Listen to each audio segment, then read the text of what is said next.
केदारनाथ रास्ते को आज 3 साल हो गए। कितना पुनर्वास का काम हुआ है, ये जानने के लिए आज हमने कुछ देर पहले बात की कांग्रेस के मुख्यमंत्री हरीश रावत से। ये वही राज्य है, कांग्रेस शासनकाल में ये त्रासदी हुई थी और इतना लचर काम हुआ था कि मुख्यमंत्री की कुर्सी बदलनी पड़ी थी। विजय बहुगुणा की जगह हरीश रावत को लाया गया था। तो आज हमने हरीश रावत जी से कुछ देर पहले बात की।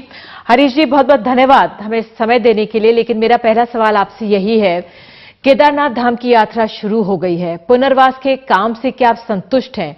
क्योंकि 352 गांव अभी भी ऐसे हैं जो पुनर्वास का इंतजार कर रहे हैं। मैं यदि ये कहूं कि अभी बहुत कुछ करना बाकी है, लेकिन बहुत कुछ कर भी दिया गया है, तो दोनों जो है एक संतुलित बयान होगा। हमने जिनके घर टूटे थे, जो बर्बाद हुए थे, जिन परिवारों को अलग अलग तरीके के नुकसान हुए थे, जिसमें जान का नुकसान भी था, माल का नुकसान भी था, उन सब लोगों को पुनर्वासित किया है। मगर एक बड़ा हिस्सा ऐसा है जिसमें इस त्रासदी के दौरान खतरे के बादल मंडराए थे। जो गांव खतरे की जद में आए थे उनकी संख्या 350 से ऊपर है, मगर हम अभी उन गांवों को पुनर्वासित नहीं कर पाए हैं। वो अपने आप में एक बड़ा लक्ष्य है, बड़ा काम है, और उसके लिए हमको भारत सरकार की मदद चाहिए। और हम निरंतर प्रयास कर रहे हैं कि एक योजनाबद्ध तरीके से उन गांवों को किसी तरीके से पुनर्वासित करने का काम करें, ताकि भविष्य के लिए जो खतरा बना हुआ है उसको दूर किया जा सके। हमने केदारनाथ धाम की या चारों धाम की यात्रा वर्ष 2014 में ही प्रारंभ कर दी थी, जबकि उस समय लोगों ने कहा था कि केदारनाथ को तो 10 साल के लिए भूल जाना चाहिए, यात्रा प्रारंभ नहीं हो पाएगी।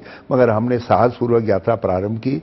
पहले साल बहुत कम यात्री आए, 2-3 लाख लोग आए 4 धाम की यात्रा के लिए, और पिछले साल ये संख्या थोड़ी सी और बढ़ी। और इस साल सुरक्षित उत्तराखंड का संदेश सारे देश और दुनिया में गया। और मुझे आज ये कहते हुए खुशी है कि यदि इसी तरीके से यात्रा चलती रही तो ये ऑल टाइम यात्रियों की संख्या का रिकॉर्ड हम स्थापित करेंगे। बल्कि इस समय तो हालत ये है कि उत्तराखंड के दूर दराज के क्षेत्रों के अंदर भी बड़ी संख्या में पर्यटक आए हैं। हम सबका स्वागत करते हैं। तो ऐसा लगता है कि मानसिक रूप से उत्तराखंड भी और देश के अंदर भी एक जो धारणा थी कि भाई उत्तराखंड में बड़ा खतरा है आदि है, तो वो सब चीजें से लोग उबर गए हैं और लोग आ रहे हैं और बहुत खुशी खुशी यात्रा को संपन्न कर रहे हैं। ये सही है, अच्छा है कि सैलानियों की तादाद बढ़ रही, क्योंकि बहुत कमाई आमदनी इस राज्य की सैलानियों पर निर्भर है। लेकिन सैकड़ों स्कूल, अस्पताल, सरकारी योजनाओं का निर्माण ही नहीं हुआ अब तक। देखिए, हमने लगभग 75% पुल आदि बना दिए हैं, रोडें हमने सब रेस्टोर कर दिए हैं, ग्रामीण रास्ते हमने वर्ष 2014 में सब रेस्टोर कर दिए थे।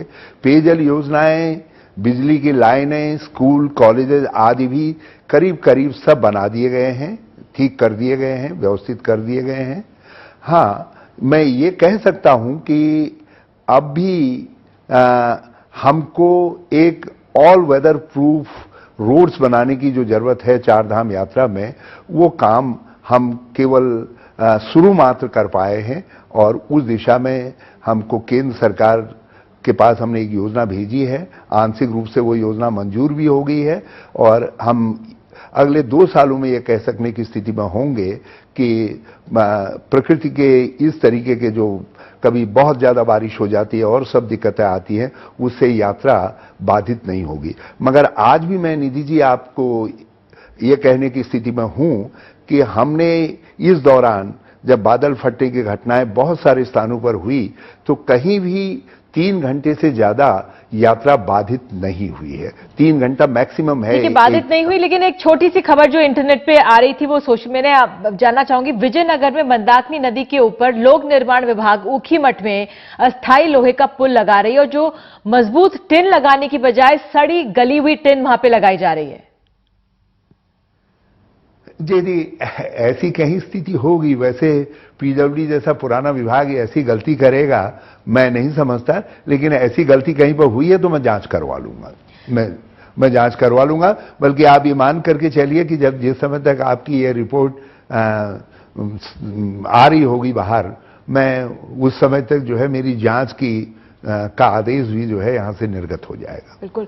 सुप्रीम कोर्ट ने स्व मोटो संज्ञान लेते हुए इस त्रासदी पर फुल फ्लेजेड रिपोर्ट आपसे मांगी थी, कहा जा रहा है अब तक सबमिट नहीं हुई है। हमने ये रिपोर्ट सब जगह, बल्कि हमने मीडिया के लिए भी सब जारी कर दी है कि जो हमारा असेसमेंट था इस सब चीजों में वो भी जारी किया है। इनफैक्ट जो कैबिनेट कमेटी ऑन उत्तराखंड बनी थी उसके सामने भी 2013 में और 2014 में राज्य सरकार ने अपने प्रेजेंटेशन में ये सब बातें रखी थी। तो ऐसा नहीं है कि ये कोई छिपा हुआ पक्ष है और कोई ऐसा पक्ष है कि जिससे देश और दुनिया अवगत नहीं है। ठीक है, उम्मीद करते हैं कोर्ट में पहुंचे हो सर। 7,000 करोड़ रुपए केंद्र को देने थे, दिए गए 4,000 करोड़, लेकिन खर्च हुए सिर्फ 1,500 करोड़ ही। बाकी क्यों नहीं खर्च किए गए अब तक? नहीं, ऐसा नहीं है। इस समय तक हमको लगभग 3,500 करोड़ तक की जो है अप्रूवल्स मिली हुई है और 1,000 करोड़ की जो है अप्रूवल्स जो है पाइपलाइन में है। और हमने केंद्र सरकार के सामने अलग अलग मदों में, जिसमें बाढ़ नियंत्रण के जो बहुत सारे काम हैं उनके लिए सारी डीपीआर आदि बना करके प्रपोज की थी, वो सब अप्रूव भी हो गई थी। बल्कि पार्टली जो स्टेट का शेयर था उसमें वो हमने खर्च करके कंस्ट्रक्शन वर्क भी स्टार्ट कर दिए हैं, जिसको हम एसपीआर, सीसीआर आदि के प्रोजेक्ट कहते हैं। तो उन प्रोजेक्ट के लिए हमने पैसा केंद्र सरकार से मांगा है, वाटर रिसोर्सेज मिनिस्ट्री से। वो पैसा हमको नहीं मिल पाया है। ऐसी ही और बहुत सारी मदें हैं जिनमें अभी तक हमको पैसा नहीं मिल पाया है। लेकिन मैं समझता हूं कि 7,800 करोड़ की जो उस समय कैबिनेट कमेटी ने प्रोजेक्ट अप्रूव किया था, भारत सरकार न केवल उस धन को हमको उपलब्ध करवाएगी बल्कि भविष्य में और हमको आवश्यकता पड़ेगी बेहतर सुविधाओं के विकास के लिए तो वो धन भी उपलब्ध करवाएगी। इस समय हमारे जो पुनर्निर्माण का काम है वो बहुत तेजी से चल रहा है और उस काम पर सभी लोगों ने, जिन्होंने भी देखा है, उन्होंने संतोष व्यक्त किया है। हरीश जी, फोकस जो पुनर्वास का है ज्यादातर केदारनाथ धाम पर ही कहा जा रहा है, लेकिन यहाँ के लिए अगर 267 करोड़ मिले थे खर्च, यहाँ पर भी सिर्फ 150 करोड़ ही हुए हैं। देखिए, केदारनाथ त्रासदी से सर्वाधिक प्रभावित था और केदारनाथ में ऐसा लगता था कि 10 साल तक भी स्थितियां हमारे नियंत्रण में नहीं आएंगी। मगर मैं अपने लोगों को, स्थानीय लोगों को, जनता को भी, सबको मैं बधाई देना चाहता हूं। बड़ी हिम्मत लोगों ने दिखाई और केदारनाथ आज एक व्यवस्थित यात्रा के रूप में और धाम के रूप में दिखाई दे रहा है। मगर वहां अब भी बहुत सारे काम होने हैं। देखिए, जहां इतनी जबरदस्त सर, जो ये डॉपलर रेडार की बात थी, क्या वो लग गया? ये था कि जो बादल फटेगा, कितनी रफ्तार से आंधी आएगी, सब बताना था। मसूरी अल्मोड़ा में लगना था। संचार तंत्र का क्या हुआ? के लिए स्थान का चयन करके भारत सरकार को दे दिया है और भारत सरकार के स्तर पर मैं समझता हूं बहुत जल्दी इसके विषय में कार्रवाई आगे जो है प्रारंभ हो जाएगी, क्योंकि प्रोजेक्ट को उन्हीं को अप्रूव करना है। आखिरी सवाल, उत्तराखंड में हाइड्रो प्रोजेक्ट्स जिस गति से बने हैं, एक्सपर्ट्स ने कहा था त्रासदी में वो एक बड़ा कारण थे। आपने भी कहा था लक्ष्मण रेखा खिंचनी चाहिए जब आप यूपीए में वाटर रिसोर्सेज मिनिस्टर थे, लेकिन अब इन पर कोई लगाम ही नहीं लग रही है। क्यों है ऐसा? जी, मैंने ये जरूर कहा था कि एक लक्ष्मण रेखा का निर्धारण होना चाहिए और मैं आज भी हम उस बात पर कायम हैं। कहीं भी जो संवेदनशील क्षेत्र हैं और अति संवेदनशील क्षेत्र हैं उनमें हम बांधों का निर्माण नहीं कर रहे हैं।